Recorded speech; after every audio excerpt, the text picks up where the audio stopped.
이어서 두 번째 주제로 시민단체 회계 논란을 다룬 95회 방송에서 언급했던 내용이죠. TV조선과 방종호 전 TV조선 대표에 대한 일감 몰아주기 그리고 업무상 배임 의혹에 대해서 하나하나 짚어보겠습니다. 이 문제를 수면 위로 끌어올린 하승수 변호사 다시 모셨습니다. 어서 오세요. 예, 반갑습니다. 네. 우리 하승수 변호사님 정말 한다면 하는 분이더군요. 그러게요. 와, 그 지난번에 이제 저희 방송에 나와서 TV조선의 일감 몰아주기 혐의, 의혹, 이거 내가 가만히 있지 않겠다라고 말씀을 하셨는데 실제로 보니까 그 7월에 공정위에 신고하셨고 8월 3일에 경찰에 또 고발을 하셨더라고요. 네. 이 건에 대해서 왜 이렇게 집착하시는 겁니까?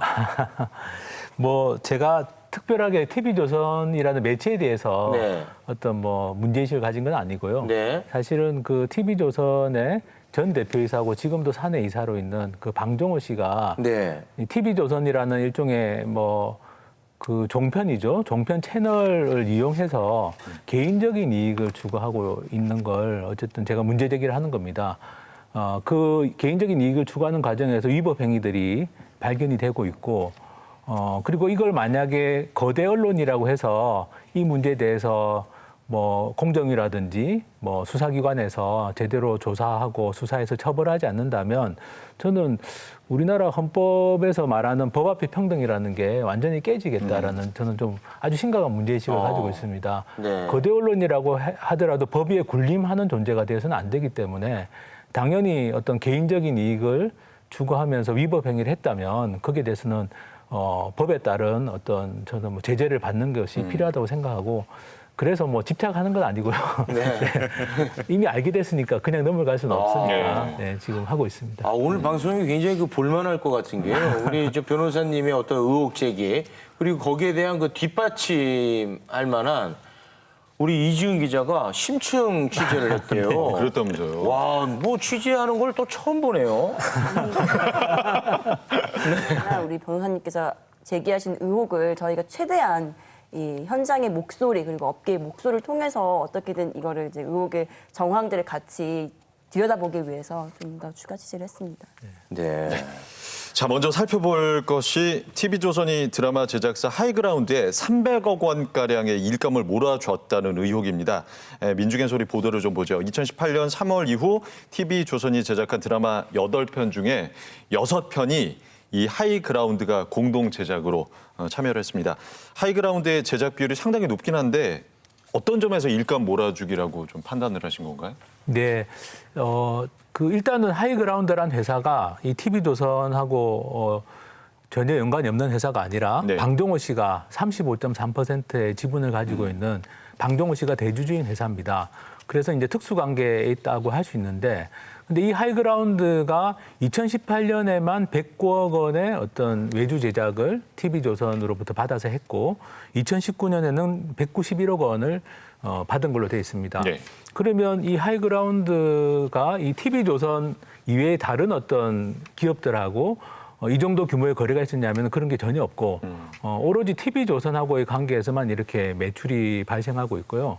그리고 그 매출이 차지하는 비중이 하이그라운드 전체 매출에서 이 TV조선과의 관계에서 발생하는 매출이 98%를 넘는 걸로 되어 있습니다. 네. 이거는 뭐 일감 몰아주기라고 하는 표현을 쓰는 뭐 사례들이 많지만 이거는 정말 너무나 예외적으로 노골적으로 이 대주주 개인의 이익을 위해서 일감을 몰아주고 있는 그런 사례라고 저는 좀 봐야 될 것 같고 또 이런 행위를 할 때 이 방종호 씨가 2017년에 예. TV조선의 대표이사로 취임을 하는데요.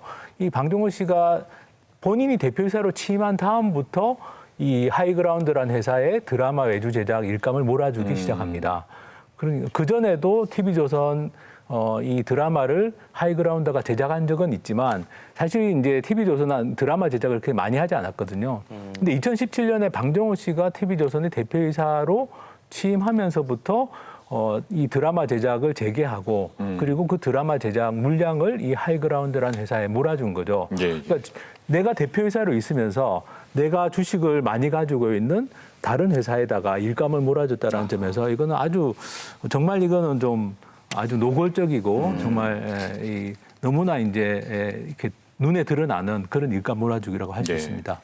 그러니까 이제 보통 일감 몰아주기라는 게 계열사 모자 회사 간에 이루어져 가지고 일감을 받는 회사의 수익이 주는 회사의 수익으로 환원되는 구조를 가지고 있어요. 근데 그 자체도 이제 공정거래 원칙에 위반된다고 해서 이제 규제가 이루어질 수 있는 것인데 이번 TV조선의 경우는 하이그라운드의 지분을 가진 것은 조선방송이라는 회사가 아니라 방정호 개인이다. 결국 하이그라운드의 수익이 TV조선 그 회사로는 가지 않고 단지 그 사주일가 개인에게만 가는 구조라서 일반적으로 얘기되는 일감 몰아주기보다도 더 후진적인 방식의 일감 몰아주기라는 생각이 좀 들더라고요. 한 가지만 더 이렇게 덧붙이자면 그 하승수 변호사님께서 말씀하신 것처럼 이 방정호 씨가 TV조선 대표직을 맡으면서 이 하이그라운드가 본격적으로 TV조선 방영 드라마들을 공동 제작에 이름을 올린 건 맞는데 이 방정호 씨가 2018년 11월에 그 딸이 이제 폭언 논란이 있으면서 그러면서 대표직을 사임을 했어요. 방종훈 씨가 대표이사는 사임했지만 등기 사내 이사로 돼 있습니다. 그러니까 사실상은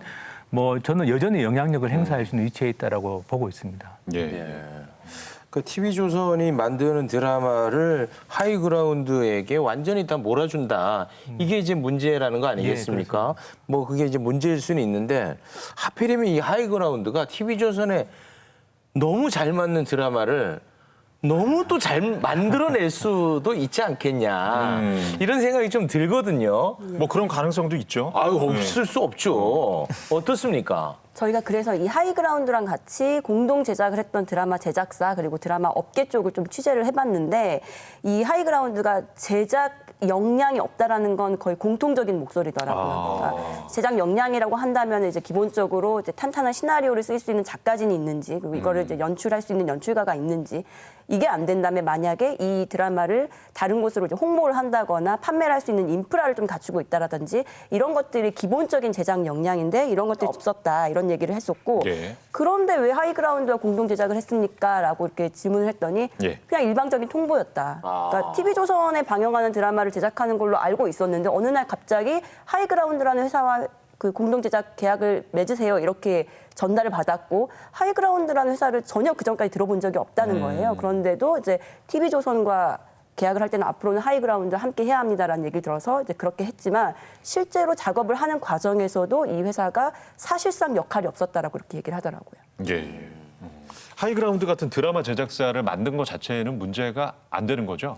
네, 이 드라마 제작사를 만드는 것 자체는 문제가 아닙니다. 특히 예를 들어서 이제 다른 방송사들도 이 드라마 외주 제작사들을 이제 계열사 형태로 만드는 경우들이 지금 굉장히 일반화되어 있거든요. 예를 들면 CJ 이제 TVN 같은 경우는 스튜디오 드래곤을 만들었고요. KBS는 몬스터 유니온, 그다음에 JTBC는 스튜디오 JTBC 이런 식으로 드라마 제작사를 만들어서 여기서 다른 외주 제작사와 공동 제작을 할 수도 있고 아니면 여기서 자체 제작을 할 수도 있고 이런 식으로 만드는데 다만 이 하이그라운드가 다른 드라마 제작사들과 조금 다른 차이점은 아까도 말씀드린 것처럼 역량이 없다라는 거죠. 이제 보통 다른 제작사들은 단독 제작도 많이 하고 그리고 다른 제작자들과 같이 할 때는 제작은 너네가 하고 판매는 우리가 할게. 아니면 판매는 너희가 하고 제작은 우리가 할게. 이렇게 롤을 나누기 마련인데 그렇지 않으면 당연히 같이 일을 하고 있는데 누군가가 무임승차로 이렇게 올라타면 당연히 이제 불만이 생길 수밖에 없고 그러면 이제 일을 쭉 진행을 하기가 어렵잖아요. 그 다른 공동 제작자 입장에서는 사실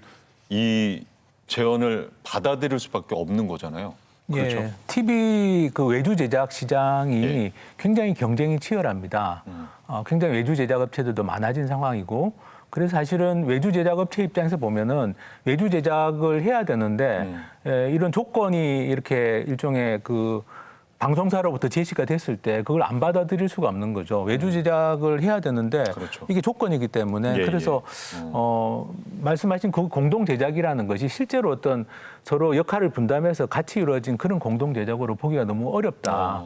일반적으로 이제 방송사에서 외주 제작을 할 때 공동 제작하는 비율이 민중해설에서 조사했을 때 한 22%밖에 안 되는데 TV조선의 경우에는 75%를 다 공동 제작하게 하고 또 공동 제작을 하는 주체는 항상 하이그라운드다. 이건 사실 상식적으로 납득이 안 되는 겁니다. 공동 제작 뭐 이런 표현을 쓰셨는데 그럼 하이그라운드는 아까 뭐 역량이 또 부족하다 이런 표현을 했단 말이죠. 공동 제작할 때 하이그라운드의 역할은 뭐예요, 그러면? 뭐 일단 그 부분은 저는 실질적인 역할은 아마 거의 없었을 걸로 말씀하신 것처럼 보고 그리고 이게 계약하는 방식도 되게 이상합니다. 하이그라운드가 공동 제작했던 여러 드라마 중에 한 건이 이제 그 금융감독원에 공시가 돼 있습니다. 예. 그 하이브라더스 코리아라고 하는 코스닥 상장 기업이기 때문에 그 기업은 이제 이 외주 제작을 하면서 계약을 맺은 내용을 공시를 한 게 있는데요. 예. 제가 그걸 살펴보면서 깜짝 놀랐던 건 뭐냐 하면은 이 하이브라더스 코리아와 하이그라운드라는 회사가 공동으로 TV조선 드라마를 제작을 하면 네. 그러면 하이브라더스 코리아도 TV조선하고 계약을 해야 될 거 아닙니까? 그렇죠. 하이그라운드도 TV조선하고 계약을 해야 되고 대등한 관계에서. 대동강 예, 관계에서. 근데 그게 아니라 하이브라더스 코리아가 조선 생동기라고 하는 드라마를 외주 제작을 하는데 외주 제작 계약의 상대방이 하이그라운드인 거예요. 그러면 이게 TV조선은 하이그라운드하고 계약을 했을 것이고 하이그라운드는 하이브라더스 코리아하고 계약을 하면 이걸 뭐라고 부르냐면 통행세라고 부르는 겁니다. 통행세. 통행세. 거래 단계를 끼워 넣는 거죠. 불필요한 거래 단계를 끼워 넣는 건데 제가 그걸 보고 이거 너무 전형적인 통행세 사례다. 그리고 요즘에 공정거래위원회가 아주 주력해서 규제하고 있는 분야 중에 하나가 통행세입니다.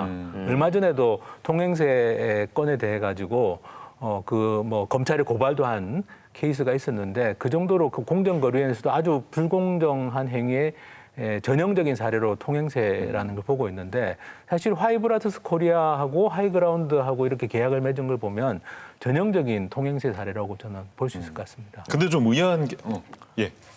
근데 좀 의아한 게 그동안 TV조선이나 조선일보 같은 경우는 대기업이나 정치인들의 일감 몰아주기를 줄곧 비판해 왔거든요.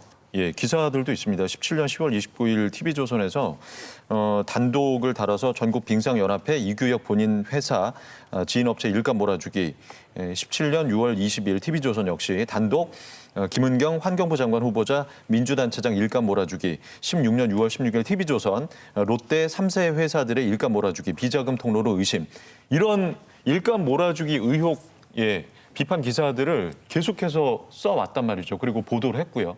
예. 그러니까 지금 하이그라운드로의 일감 몰아주기가 시작된 2018년부터 지금까지 일감 몰아주기 관련 조선일보 기사를 찾아봤더니 네. 셀트리온, 대한항공, 조국일가, 탁현맨씨 관련된 일감 몰아주기 비판 기사가 있었더라고요. 그러니까 이런 보도에 대해서는 내로남불이냐라는 비판이 당연히 가능하게 된 것이고 또 다른 방향성도 보입니다. 현 정부에 대해서 반기업 정부라는 비판을 가하면서 가장 많이 거론되었던 소재가 사실은 이제 공정위의 일감 몰아주기 규제 강화 부분이었거든요. 조선일보도 여기에 대해서 굉장히 비판적인 기사를 많이 썼어요. 여기에 대해 이러한 보도 태도에 대해서는 결국 니들도 캥기는 게 있어서 그랬던 거냐라는 비판이 가능해서 결국 조선일보는 일감 몰아주기 문제에 대해서는 그냥 아무 말도 해서는 안 되는 거였다라는 생각이 좀 들어요. 예. 가만 보니 이게 하청의 재하청 문제하고도 좀 닮아 있기도 하고 일감 몰아주기라는 용어도 좀 과합니다. 저는 일감 뺏기에 가까워 보여요. 다른 제작사들의 일을 뺏어오는 거지. 이거는 몰아주기 수준을 좀 넘어서는 게 아닌가 싶은데 그럼에도 불구하고 이렇게 공정거래라든가 회계 투명성을 감시해야 될 게 바로 객관적인 비판과 한편으로 탐사 단체로서의 언론사입니다. 그런데 굉장히 선택적으로 정부에서 하는 일, 게다가 시민단체의 일을 나눈 행위를 일감 몰아주기라고 이름을 붙여서 굉장히 비판을 했던 것에 비해서 실제로 일감 뺏기에 가까운 이런 행위들은 전혀 무관하게 관련이 없는 듯이 눈을 감아버리고 한편으로 의도적으로 좀 보호하고 있다라고까지 보여지고 있는데 굉장히 선택적이고 그리고 한편으로는 굉장히 불균형한 어떤 정의감이라고 할 수 있겠고 그렇다면 굉장히 정파적인 방식으로 이거 일감 몰아주기를 사용했다라는 그 방증으로 이 사례가 다시 한번 이야기되어야 되지 않을까라는 생각이 듭니다. 자, 이뿐만이 아닙니다. 지난 11일이죠. 민중의 소리는 하이그라운드 싱가포르 현지 법인에 60억 원을 대여해줬는데 이곳이 페이퍼 컴퍼니일 가능성이 있다고도 전했습니다. 하 변호사님, 이게 어떤 내용입니까? 그러니까 하이그라운드라는 회사는 이제 한국 법인인데 싱가포르에 일종의 법인 하나 더 만든 겁니다. 아하, 네. 그리고 거기에 이제 60억의 자금을 대여를 해줬는데요. 예. 사실 이 하이그라운드라는 회사가 지금까지 한 240억 정도의 자금을 조달했습니다.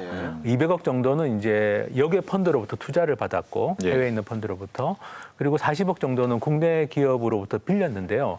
이렇게 240억이라는 자금을 조달해 가지고 사실 그중에 60억 원이면 4분의 1에 해당하는 굉장히 큰 금액인데 그 금액을 싱가포르에 있는 현지 법인에다가 빌려줬다라는 건데 그런데 이제 이 현지 법인이 과연 실체가 있는 건지를 막상 알아보니까 예. 사실은 이제 그 현지 법인 주소로 돼 있는 장소에는 이런 일을 대행해주는 일종의 법인을 설립하고 관리하는 걸 대행해주는 컨설팅 업체가 입주해 있었고 이 하이그라운드 싱가포르 법인은 없었다라는 거죠. 실체가 없었다라는 거죠. 그런 의미에서 보면은 이 60억이라는 돈을 빌려간 이 법인이 과연 원래 표방하고 있는 거는 해외 드라마를 이렇게 판매하고 이런 목적으로 만들었다고 하는데 그게 아니라 이게 사실은 페이퍼 컴퍼니가 아니냐 이런 이제 의심이 제기되는 겁니다. 예.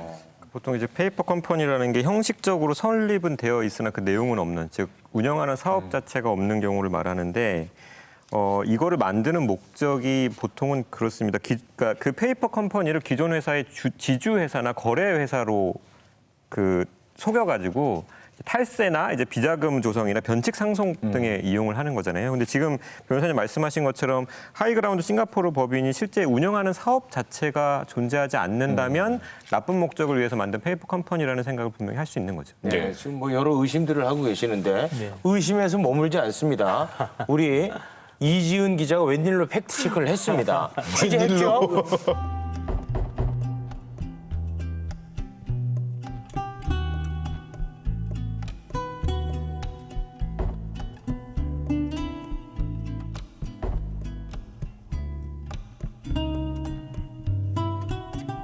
High ground, they use just paper company, right?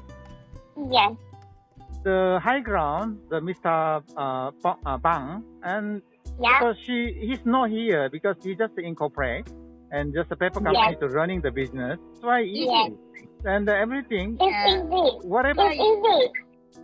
I heard that there is no transaction of the selling the content here. There is no transaction Yes, yet yes. from the date that I do it. Do they have to pay tax here also? Yes, they Not in have Korea, to. right? They don't have to pay in Korea because they distribute that thing over to that's right. Singapore. Yeah. Media under the Singapore Income Tax Act. If you are selling media, you can be taxed in Singapore. 이 싱가포르 하이그라운드 법인의 주소지로 등록되어 있는 곳에 직접 찾아가 봐서 실제로 이 법인이 있는지 그리고 어떤 영업 활동을 하고 있는지를 확인을 해봤는데 일단 이 싱가포르 현지에 갔더니 하이그라운드와 관련된 어떤 간판이라던가 명패라던가 이런 것들 확인할 수 있는 것들이 아무것도 없었어요. 아까 변호사님 말씀하신 것처럼 대신에 컨설팅 업체가 상주를 하고 있었습니다. 이 컨설팅 업체는 말씀하신 것처럼 이제 싱가포르의 법인을 만들고자 할 때 여기에서 이제 회계 관리라던가 이런 법인을 유지할 수 있는 것들을 대신 관리해주는 그런 법인이라고 소개되어 있고요.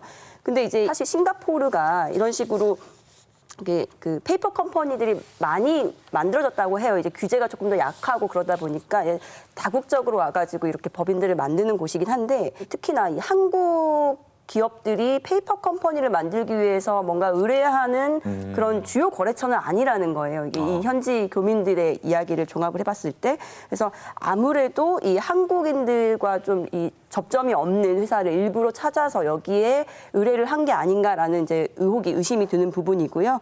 또 하나는 이제 실제 그럼 어떤 활동들을 하고 있는지 여부가 가장 중요한데 당연히 이제 이 업체도 컨설팅만 하는 곳이기 때문에 내밀하게 깊숙하게 어떤 활동을 하고 있는지에 대해서는 면밀하게 얘기해 줄 수 없는 부분이 있었고 다만 이 하이그라운드가 사실상 싱가포르에 사무실도 없고 직원도 거기에 있는 사람 없는 그냥 페이퍼 컴퍼니 아니냐라고 물었을 때 맞다라는 답변을 해 왔었고요. 예. 그리고 이제 페이퍼 컴퍼니 그래서 이제 이 미디어 그러니까 방송 콘텐츠 같은 것들은 무형의 자원이기 때문에 이 무형의 자원을 영업하거나 판매하는 법인들은 손쉽게 이 싱가포르에서 이런 이제 페이퍼 컴퍼니를 만들 수 있다라는 얘기를 했다고 해요. 예.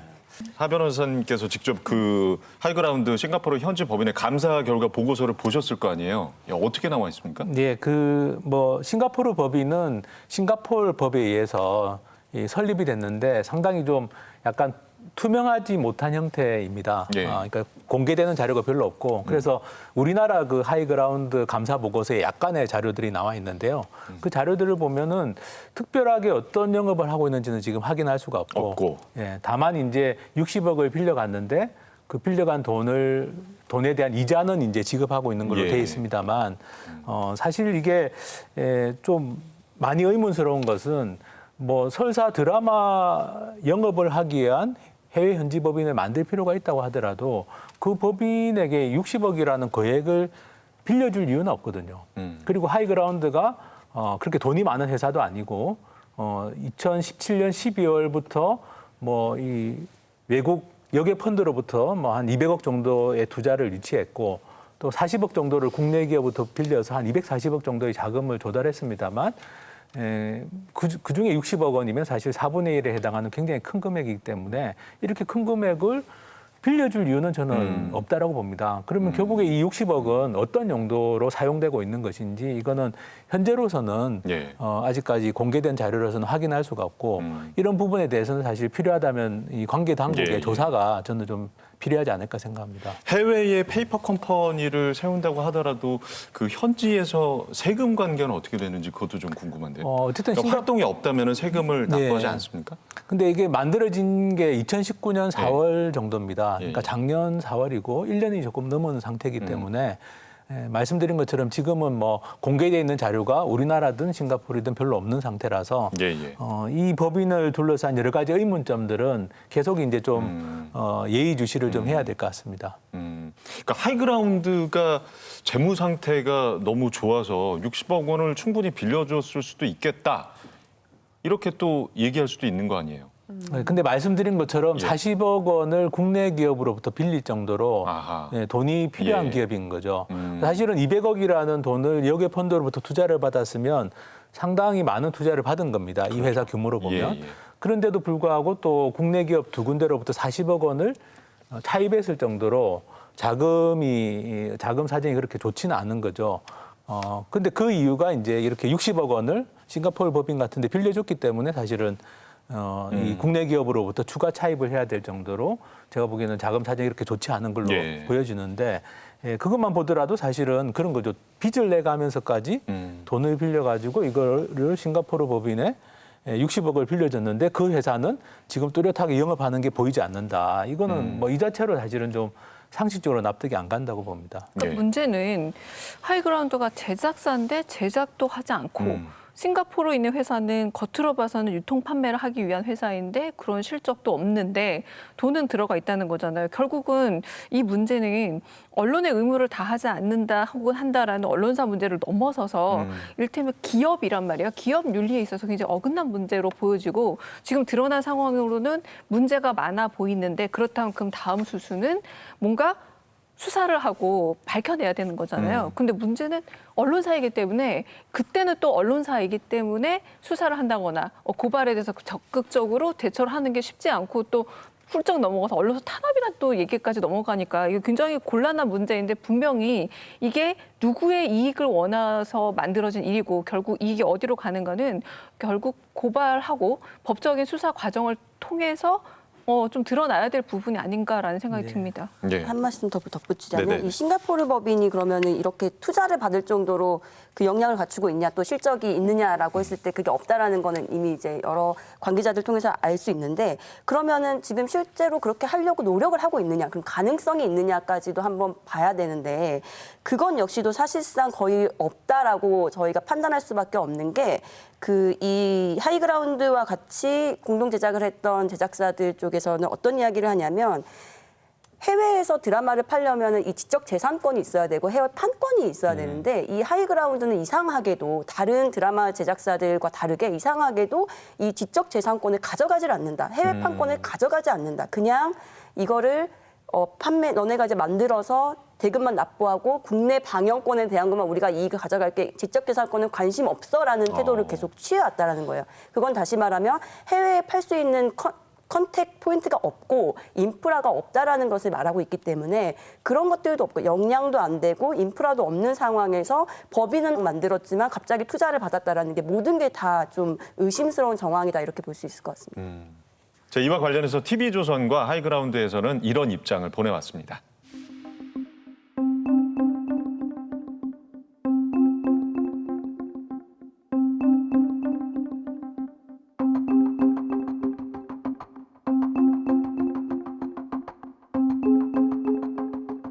이러한 그 이상한 일들이 벌어지는 핵심은 바로 방정호라는 인물이 있기 때문 아니겠습니까? 그래서 좀 궁금해서 검색을 좀 해봤는데요.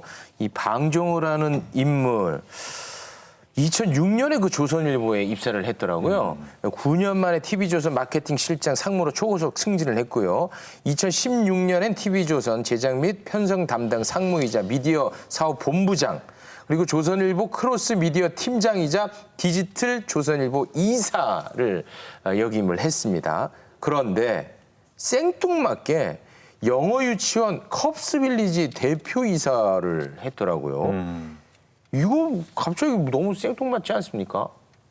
자, 방정호 씨가 2017년까지 약 4년간 이 컵스빌리지의 대표 이사로 있었습니다. 2018년에는 하이그라운드 대주주였고요. 이 두 회사 간 재정 문제도 좀 살펴보셨다면서요? 네, 이 문제는 뭐 경찰청에 지금 업무상 배임으로 고발을 한 상태인데요. 네. 그러니까 하이그라운드라는 회사를 통해서 이제 자금을 조달했는데 그 중에 일부 19억 원이 컵스빌리지라고 하는 영어 유치원 회사에 역시 또 대여를 해준 겁니다.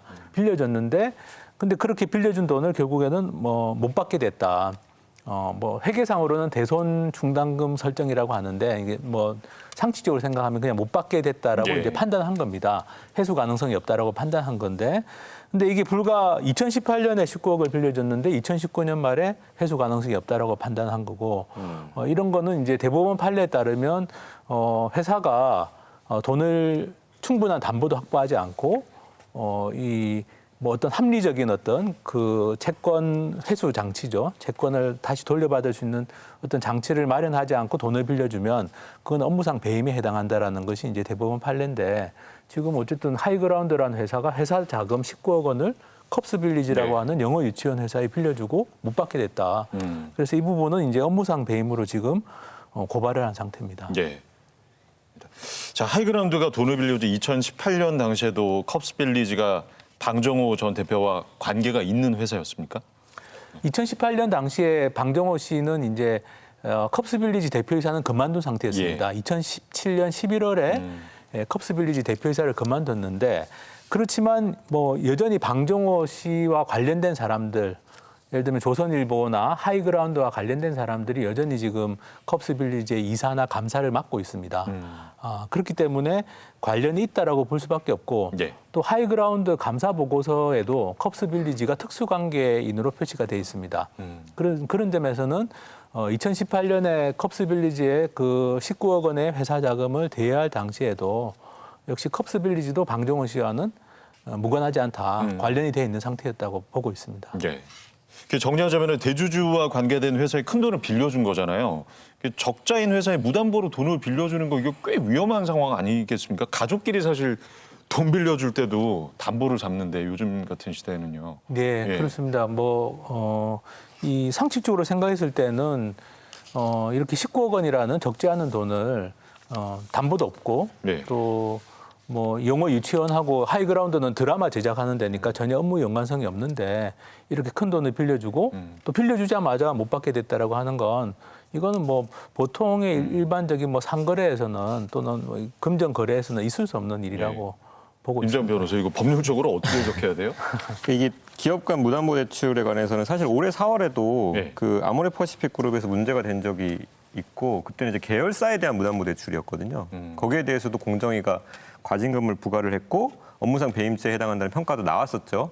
실제로 대법원 판례가 부실 자회사에 대한 무담보 대출은 업무상 배임에 해당한다라는 판결을 내렸고, 근데 이거는 자회사잖아요. 그래서 전체 수익 구조를 고려한 합리적인 경영 판단이다라는 판단이 들어가면 또 업무상 배임이 되게 어려워요. 사안이 간단치 않다. 그런데 이번 건은 자회사 문제는 사실 아니죠. 그러면 업무상 배임이다 아니면 공정거래 위반이다, 여기에 대한 판단이 자회사 문제보다는 좀 더 간단하게 나올 수 있다. 그래서 저는 왜 이렇게 무모하게 했을까라는 생각이 들 정도예요. 그리고 하이그라운드 감사 보고서를 보면은 컵스빌리지에 빌려준 대여금을 모두 대손 충당금으로 처리를 했는데, 이게 무슨 말이냐면 돈을 빌려줬으나 받지 못할 것 같으니까 미리 비용으로 처리하겠다라는 뜻이거든요.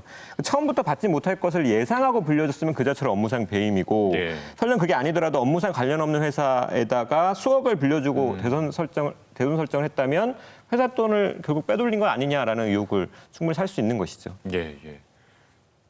컵스빌리지는 지금 어떤 상태인가요, 네, 이재용 이 기자? 컵스빌리지가 그래서 이제 이런 운영 전반에서가 참 석연치 않은 부분들이 네. 있는데 이 돈을 빌려준 하이그라운드 입장에서는 이게 또 약간 엎친 데 덮친 격이라고 볼 수 있는 게 컵스빌리지가 지난달에 돌연 운영 중단을 했습니다. 그래서 그 학부모들에게 우리가 코로나로 인한 경영 악화 때문에 폐원을 한다 이렇게 통보를 해서 모두 이제 이 학부모들이 원생들이 모두 다 나가고 다른 곳으로 옮겨갔다고 해요. 그래서 이제 이 돈을 받기가 더 어려워진 상황으로 보여지는데 근데 이 컵스빌리지의 폐원 통보 시점이 공교롭게도 하승수 변호사님이 이 TV조선의 일감 몰아주기 의혹 그다음에 업무상 배임 의혹 이런 것들이 언론을 통해서 좀 퍼져 나가던 그 시점이었기 때문에 좀 이상하다는 의구심을 감출 수가 없어서 저희가 이 컵스빌리지 현장을 한번 다녀와 봤습니다. 영상 예. 함께 보시죠.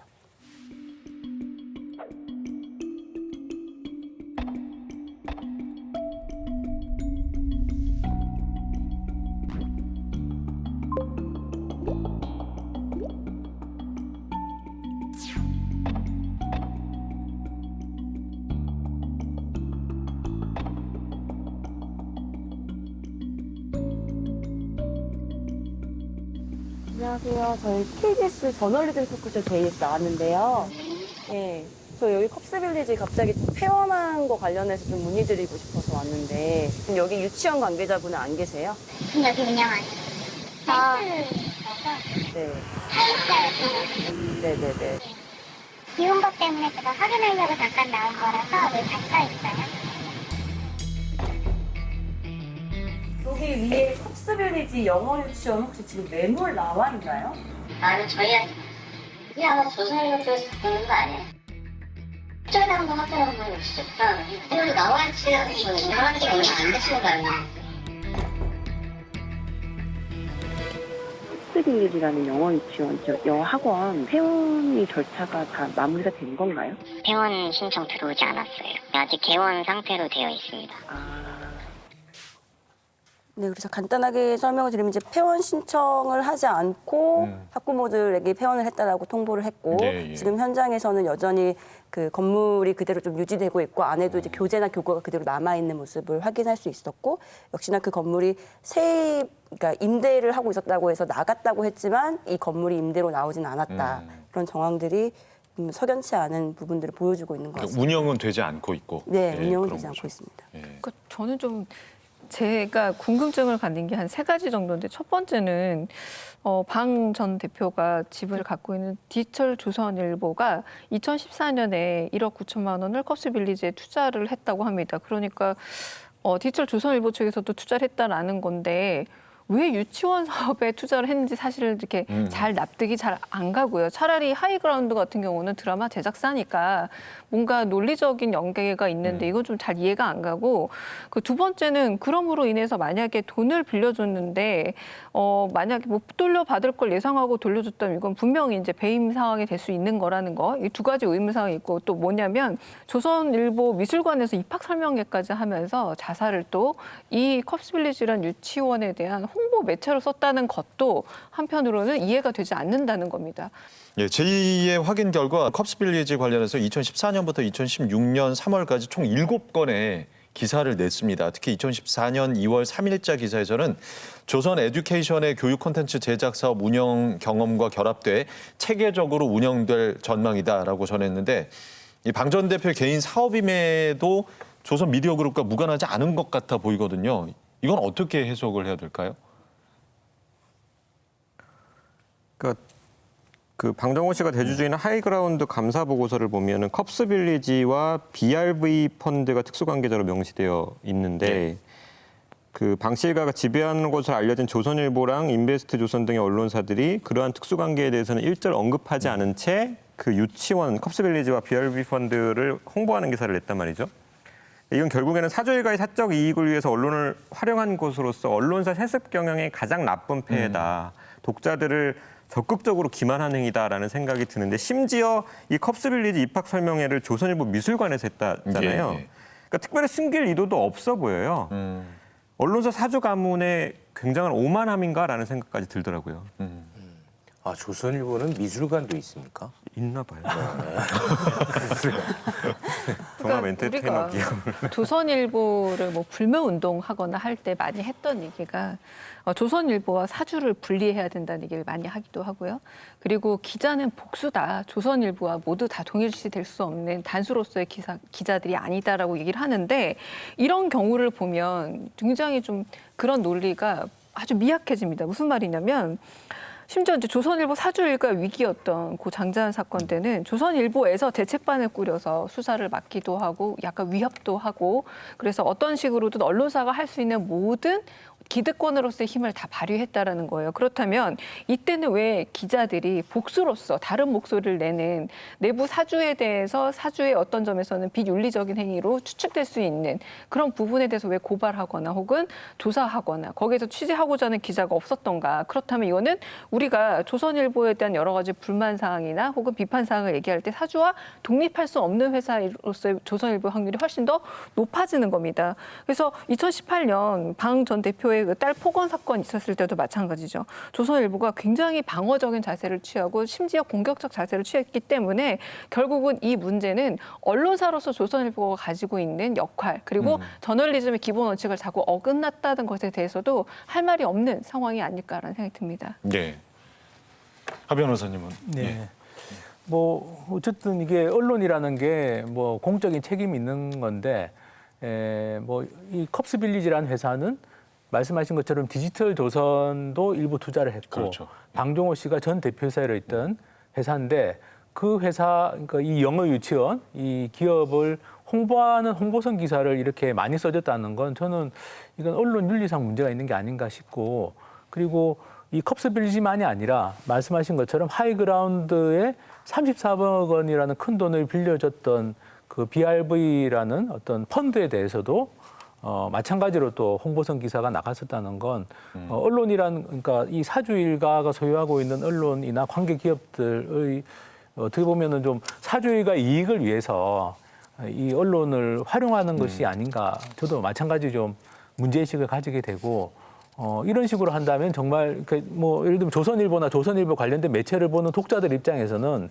일종의 기사를 보는 게 아니라 광고를 보는 셈이지 않습니까? 예, 광고를 보는 셈이고 이거는 마치 기사를 가장한 광고를 보고 뭐 이런 어떤 기업에 대한 잘못된 판단을 할 수도 있는 것이기 때문에 상당히 심각한 문제가 있다고 생각합니다. 그러니까 최근에 유튜버들 지금 뒷광고 논란인데 이거는 앞광고예요. 그냥 뒷광고 수준이 아니라 숨긴 것도 아니고 자사에다가 자사 관련된 어떤 업체를 설명회 내지도 그리고 광고까지 싣고 있으면 지금 조선일보는 말 그대로 유튜버들 뒷광고에 대해서 할 말 있으면 안 됩니다.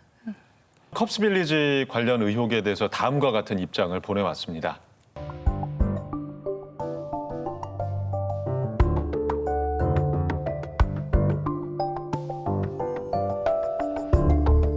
아니 근데 그 우리나라 언론들이 회계 투명성에 대해서 얼마나 관심이 많습니까?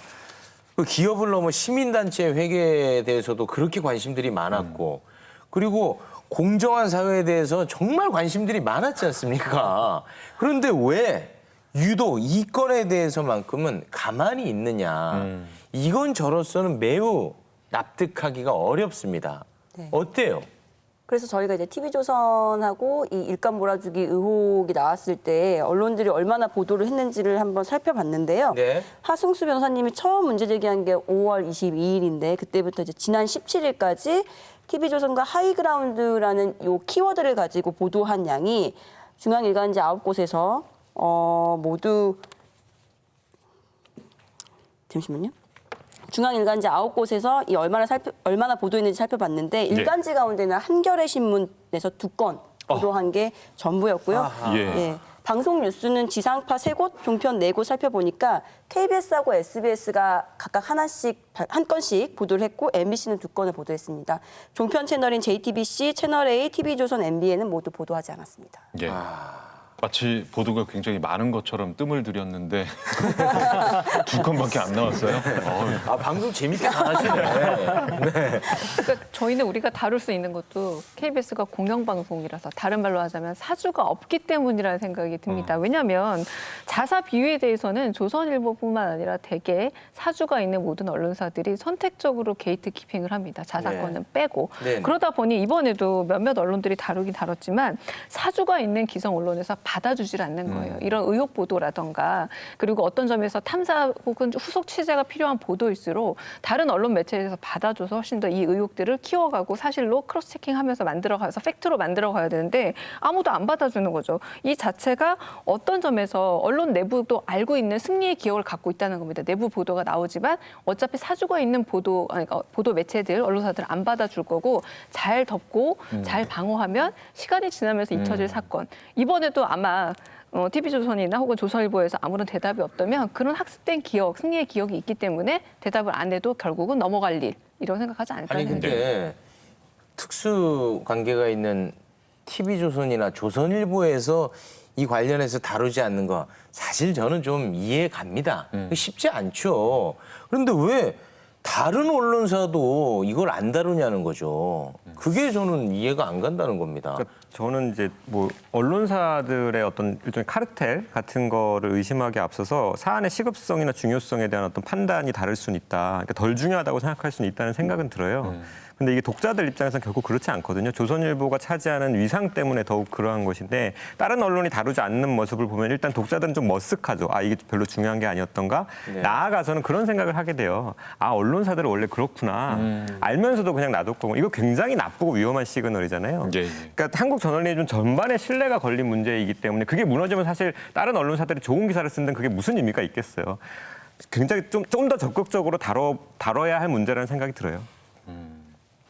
저희는 아주 디테일하고 다루고 있으니까 잘하고 있는 것 같죠.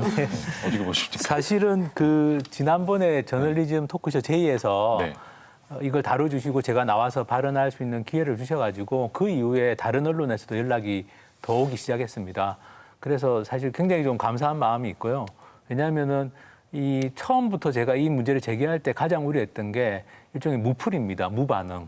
예, 이게 문제가 아주 심각한데 아예 반응을 안 하고 예. 실제로 TV조선이나 조선일보 측에서는 무대응으로 지금까지는 일관하고 있는데 그렇게 해서 이제 이 이슈가 그냥 묻히기를 아마 저는 바라고 있을 것 같은데 예, 그래도 이제 저널리즘 토크쇼 제이가 다뤄주시고 여러 언론들이 보도를 하기 시작해서 그래도 이 이슈가 어느 정도는 좀 살아가고 있는 상황입니다. 그래서 저는 이제 언론들이 왜냐하면 이게 조선일보, 뭐 TV조선 이런 거대 언론이 사실은 막강한 권력이지 않습니까? 예, 권력을 감시하는 게 언론의 중요한 책무 중에 하나인데 막강한 권력에서 발생하고 있는 일종의 부패 문제, 위법 행위 문제들이 있는데 여기에 대해서 언론들이 침묵한다는 건 저는 예, 예. 언론의 책임을 방기하는 게 아닌가 싶고 어쨌든 KBS 저널리즘 토크쇼 제이가 이걸 다뤄주시는 바람에 굉장히 큰 힘이 됐습니다. 네.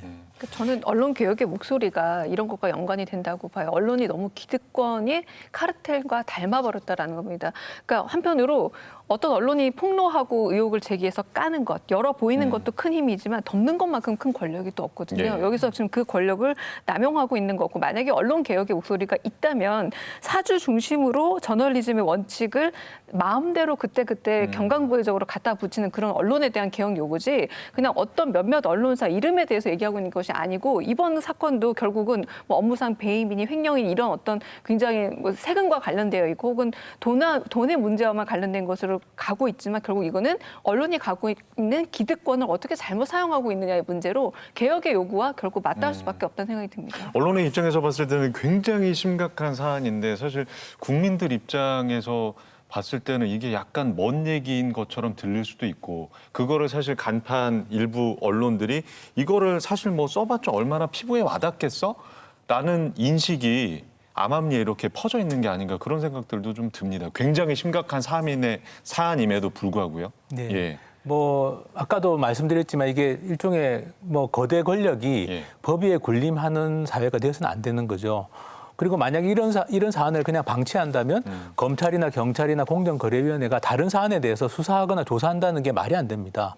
어떻게 보면은 지금까지 드러난 뭐 일감 몰아주기나 배임 관련된 사례 중에서도 가장 어떻게 보면은 일종의 죄질이 안 좋다고 할 수 있는 케이스인데 이런 케이스에 대해서 국가기관이 역할을 하지 않는다. 그리고 언론들은 보도하지 않는다. 그렇게 되면은 대한민국이라는 사회 자체는 저는 어쨌든 최소한 법치주의라는 건 그래도 우리 사회에서 보수든 진보든 합의되어 있는 가치라고 생각하는데 법치주의 자체가 설 자리가 없다라고 생각합니다. 예. 과거에도 사실 이런 언론 보도들 비슷한 사례들이 좀 네, 있었죠. 언론이 언론의 문제를 침묵한 사례가 있었죠. 예를 들면 이제 종편 채널 MBN이 2011년도에 종편 승인을 받는 과정에서 고의로 회계 조작을 한 의혹이 드러난 적이 있었거든요. 내용은 이렇습니다. MBN이 종편 승인을 받기 위해서 자본금을 늘리는 과정에서 우리은행으로부터 600억 원 정도를 대출을 받습니다. 이 돈을 회사 임직원 11명 이상의 명의로 이 MBN 주식을 개인당 수십억 원씩 투자를 하게끔 만들고요. 그리고 나서 회사가 은행 돈 꾸민 거죠. 그렇게 꾸민 거죠, 회계를. 그리고 꾸민 거죠. 이게 다시 말하면 이제 회사가 은행 돈을 빌려서 자신의 회사에 투자를 한 것이기 때문에 이 부분을 지난해 8월 한겨레가 단독 보도를 한 다음에 곧바로 금융당국이 이걸 조사를 해서 회계 조작이라고 판단을 했어요. 그 이후에 이제 검찰 수사가 이루어졌고 지난달에 이 MBN 법인과 경영진이 자본금 불법 납입과 회계 조작 혐의로 유죄를 선고받았습니다. 1심 선고이기 때문에 아직 이제 나머지 상급심들이 남아있긴 하지만 유죄를 선고받았고요.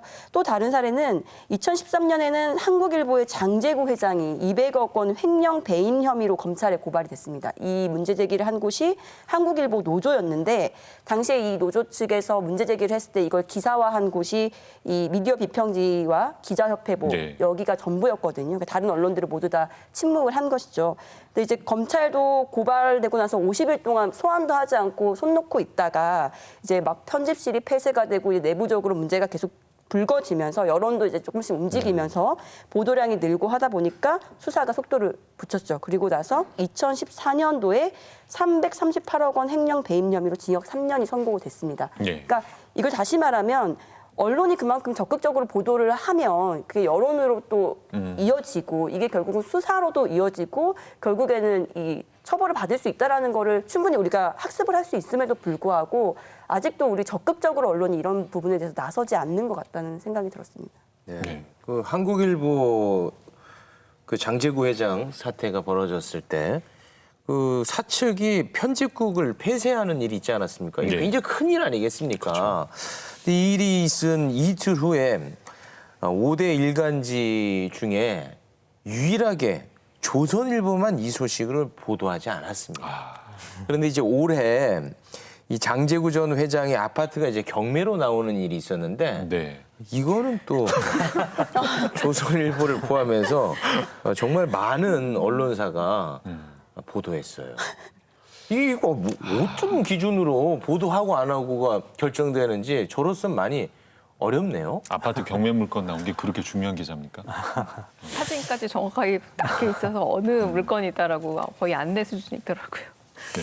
자, 지금까지 살펴본 의혹들 결코 가벼운 문제가 아닙니다. 업무상 배임은 형사처벌 대상이고 불공정 거래 행위로 공정위에 의해서 과징금을 받게 되면 방송통신위원회의 방송평가에서 10점 감점 요인이 됩니다. 이건 그만큼 언론사 사주 일가의 잘못된 행위가 저널리즘에 큰 타격을 준다는 얘기 아닐까요? 예, 어떻게 좀 보세요?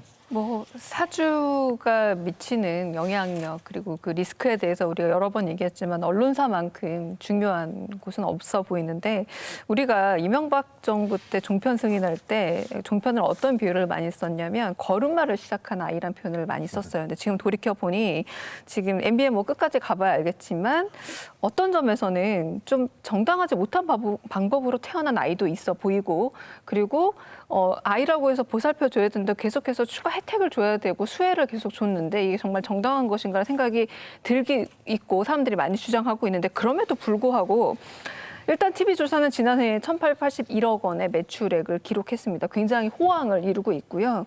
근데 지난 4월 조건부 재승인을 했는데 그 조건이 뭐였냐면 지배구조를 개선해야 되고 최대 주주의 특수관계자가 방송사의 사내이사를 하지 않도록 해야 한다. 그래서 방종호 사내이사가 빠져나오긴 했습니다만 여전히 TV조선이 사내이사로 남아있죠. 이게 무슨 말이냐면 재승인 취소에 대한 조건을 달긴 답니다. 이게 다 너무나 그냥 무늬만 조건이지 제대로 지켜지지 않아도 이미 학습이 돼 있는 거죠. 안 지켜도 승인된 것은 승인을 물리기는 너무 힘든 구조다. 그리고 거의 불법적으로 태어난 아이로서의 어떤 종편임에도 불구하고 취소하고 없애는 건 굉장히 어려운 일이다. 이 승리의 기록을 가지고 계속해서 이렇게 나가고 있는데 결국은 방통위 심사 기준이라는 것을 원칙을 지키라는 겁니다. 다른 게 아니라 더 엄격하게 하라는 게 아니라 제안에 되어 있는 어떤 여러 기준들을 지키지 못하면 승인 안 내주고 계속 조건부 승인이 뭐 조조 조건 승분이 뭐 재승인이니 이런 과정들 복잡하게 만들지 말고 원칙에 맞게 부합하게